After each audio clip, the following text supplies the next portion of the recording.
Welcome friends to the class of international business.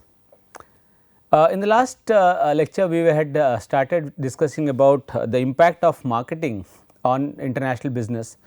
That means we discussed about how global firms create a marketing strategy to enter into different countries and expand their business. We also discussed how they segment the market and how they target the market, on what basis do they do it, right. And finally, how do they position themselves, what product offerings do they give, right, to the various markets, and on what factors decide the different product offerings, right. So, there were few things that we had discussed as a part of the marketing related to international business. So, today we will talk about how global firms create successful strategies, right. Why some firms globally have been so successful, and on the contrary others have in the same situation have not been successful, right. Let us see some successful strategies that global firms had adopted. So, let us start discussing about it. Some of the points which I thought is very important for global firms like, for example, IBM, be it Unilever, Johnson and Johnson, Gillette for example, or Komatsu, Kia Motors, whatever you can think of, right. So, how do these firms, Netflix, Amazon Prime, how do these firms become so successful, right. So, the first point that came to my mind is partnering with a local brand with a strong name as a method of entry. So, it is very important that when firms enter into a new market, they would not be accepted on the very first instance. So, they have to create a brand image in the market, and yes, luckily nowadays it is an internet world and that world of television, and also people are aware, the awareness levels are high, but still when you partner with a local brand, it becomes quite simple to understand the local market's culture, behavior and feelings, right. So, partnering with a local brand with a good strong name is a very good method of entry, which global firms have been doing it in the recent past.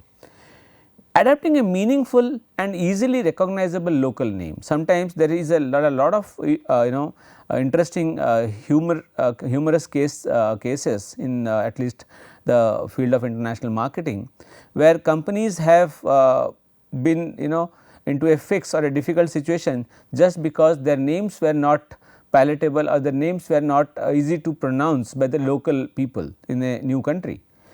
Hiring local leadership. Now, that is also a very important thing. So, you cannot expect outside experts to come and run the local business. So, local leadership hiring is also an important part of global successful firms. Then launching a separate service based locally. Now, if you see, many of the Chinese firms were not successful in India because they did not have a good service facility, right. So, now what should firms do? Many of the the foreign firms, the globally successful firms, when they came to India, they first looked for a franchisee offering services to the customers, right. So, that was the first important thing, because if you do not provide a maintenance or a service, then customers might not be very happy, and that might affect your business image and brand image. And finally, good firms, successful firms have always done one thing, that they gave the local operations autonomy to build their own business model and operate it independently and not depend on the headquarters all the time, right. These are some of the strategies, and there are many more. For example, successful companies have been able to understand the impact of the currency valuation and transactions, right. Currency valuation and transactions, right. So, these are very important factors that they have been able to understand, and impact of culture also. But if you see, global firms, successful firms have been able to do something different what others have not been able to do. So, today what I will do is we will start with discussing a case which is recently a company which has become very popular and it has achieved tremendous success, and the company is Netflix. I think everybody today is aware of Netflix, either they must be a subscriber or not a subscriber, at least a viewer, or at least they must be aware of the brand. Now, this is a case I have brought from HBR October 2018, right. Now, conceived in 1997 by Reed Hastings, who is the current CEO, and Mark Randolph, Netflix.com started life as a DVD rental service in 1998. Okay. Around 2000, Netflix introduced the subscription model. So, till up to 2000, until 2000, Netflix did not have this subscription model which they are doing. So, moving away from a single DVD rental, Netflix algorithm was introduced. And what did this algorithm do? This algorithm was introduced to find out the utilizers user ratings. The users used to give ratings, right, and they used to utilize these ratings and understand the behavior of the users to select films that might appeal to any given subscriber. Now, Blockbuster offering to buy, the Blockbuster is a firm at that time offered to buy Netflix for $50 million in 2001. This is a very interesting case. When the dot-com bubble happened and Netflix was making losses. So, there was a company called Blockbuster who offered $50 million to buy, take over Netflix, but somehow Netflix did not go for it, and the condition was that in 2013 Blockbuster itself shut down completely, right. Today it is only in the US before 2000, 2010 it was there in the US, but by 2015 Netflix managed to enter into 50 countries. So, you see in a matter of 5 years, so they entered into 50 countries, and by 2017 this number went up to 190 countries. Okay. Interestingly, more than 60% of its total 182.86 million subscribers are from outside the US. Now, that is a very interesting figure. So, that means almost 100 million subscribers are from outside US. That means this company which started from US today has become extremely popular everywhere around the world. Now, but what are the challenges for Netflix? Was the journey so smooth? No.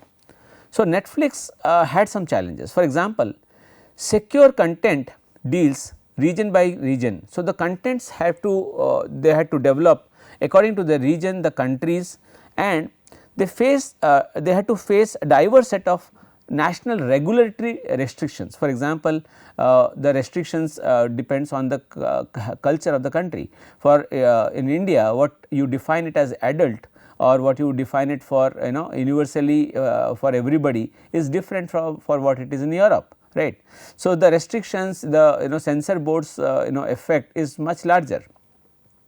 So, regulatory restrictions were one thing.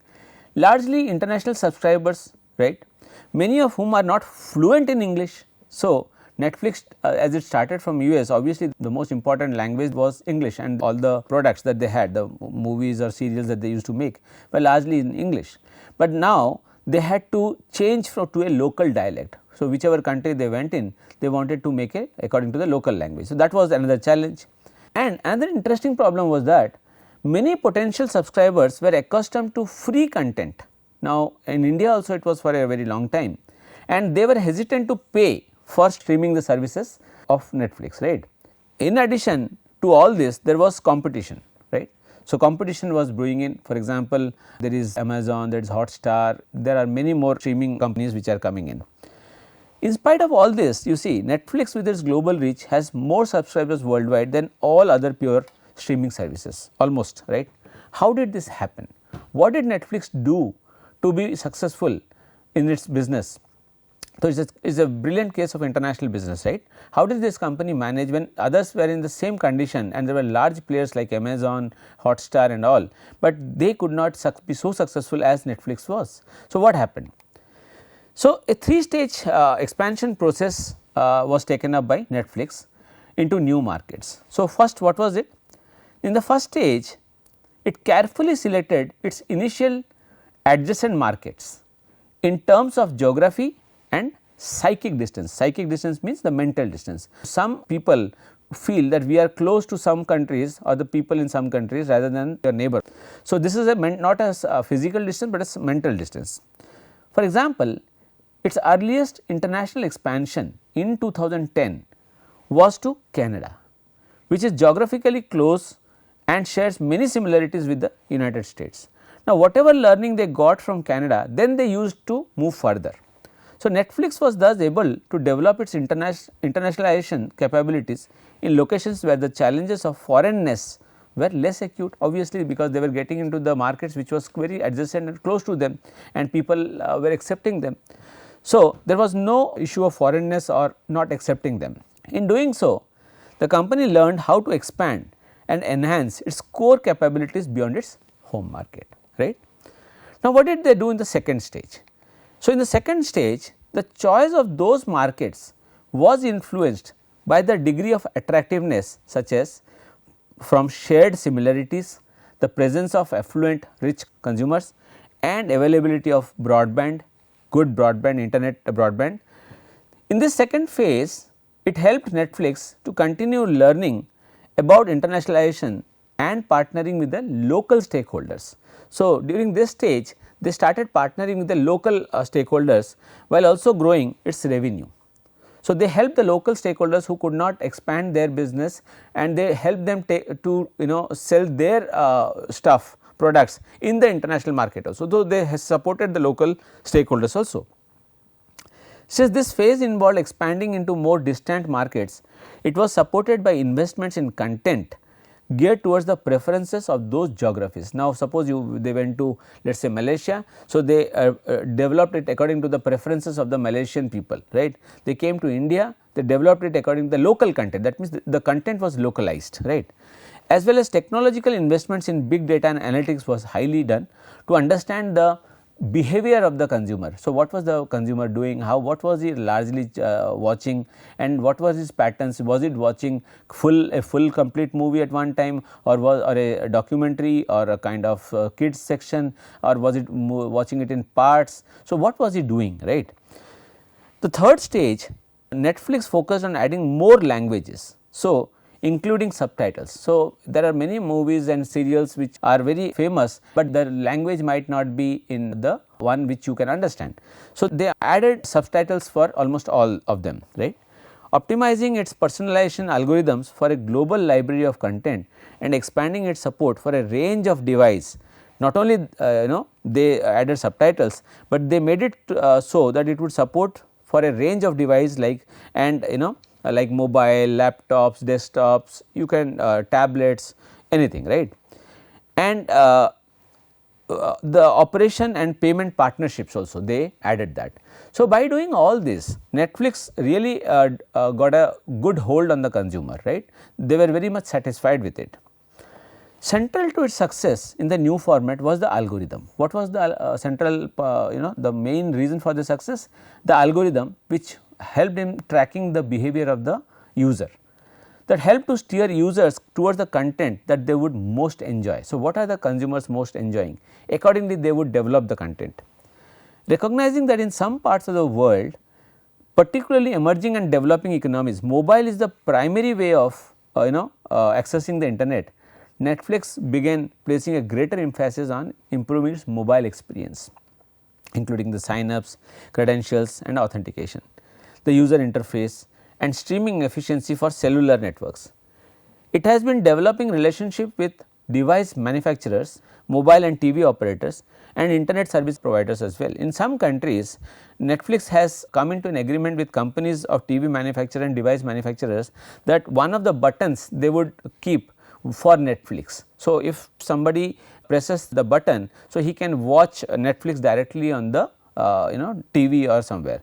So, that made it very convenient for consumers also to watch Netflix. Now, all this led to a huge acceptance of Netflix. The company partnered with key local companies to forge win-win relationships. In some case, it joined with the cell phone and cable operators to make it content available as part of their existing video on demand offerings. For example, when Vodafone launched a TV service for its customers in Ireland, so this was the case I was talking about, it included a dedicated Netflix button on its remote controls.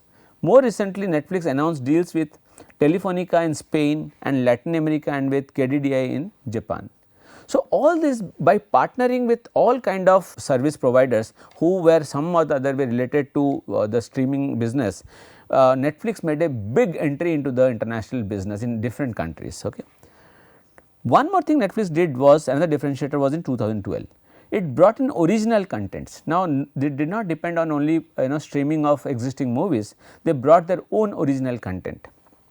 Now, they started with a web series called Lilyhammer, but which was very popular, but then came their own series, which was the House of Cards. I think most of you must be knowing, and Orange is the New Black, both launched in 2000, that gave a major uplift to Netflix demand and its subscriber base. Okay. Taken together, Netflix expansion strategy constitute a new approach that can be termed as exponential globalization. It is a carefully orchestrated style cycle of expansion executed at increasing speed to an increasing number of countries and customers. So, all this that Netflix did was very much well thought and well designed, so that they understood the they not only understood the consumer, they also understood the requirements of the already existing local producers, what they were making and how they would also benefit out of it. So, understanding all this helped Netflix to become a very successful international player, right. So, if you understand this case, you can very clearly understand when some company wants to go international or becomes a global player, it has to keep in mind several things. So, besides the culture, besides the habits, besides their availability of infrastructure and all, they have to be as original as possible and as close as to the local consumers, right. Now, what are the major international strategies do companies adopt, right? For example, when you talk about international strategies, so companies have to look at some of the points. For example, the global products. Now, what products would sell in the local markets? So, suppose today we are making some product X in country, let us say A, right. Can I sell the same product to another market? No, may not be, right. So, what happened? Let us see this case. Avon, which is a one of the largest cosmetic manufacturers in the world, made a cream which had a property of a moisturizer, sunscreen plus insect repellent, all the 3 in 1 for a Brazilian market, right. Similarly, they made a skin lightening cream for Asia, because in Asia it is a very important point, because although this is not a right thing to speak, but the point is in Asia there is a pressure on the girl to be more fair, right, because in Asia it is generally people feel that fairer is more beautiful, which is a wrong concept, but it is there, right. Long lasting citrus fragrances in the Mediterranean countries. So, all these things the global products was made according to the markets they were getting in. Now, local R&D division would help them, and then either they would develop it locally or they would do it in a centralized the production they would do, right. But having putting an emphasis or going deep into the global products was very important work, is a very important work. Second thing is understanding the global branding, right. Now, as we understand, branding means a symbol, sign, something which people would easily recognize, right. Now, how would you brand your product? What would be the method of branding? So, uniform global quality image and saves cost by using uniform ingredients and packaging. So, the company have to, if somebody is going international and has to be successful, for example, Unilever, for example, Coca-Cola, Pepsi. Now, these companies have a uniform image. That means, a bottle of Coca-Cola, wherever it is, it would be considered to be a premium, right, or a good product, right. So, those kind of the ingredients, the packaging and the quality that they are using has to be more or less uniform. Now, print language is local or any other, sometimes to take advantage of the country of origin factor. So, even Avon took this advantage.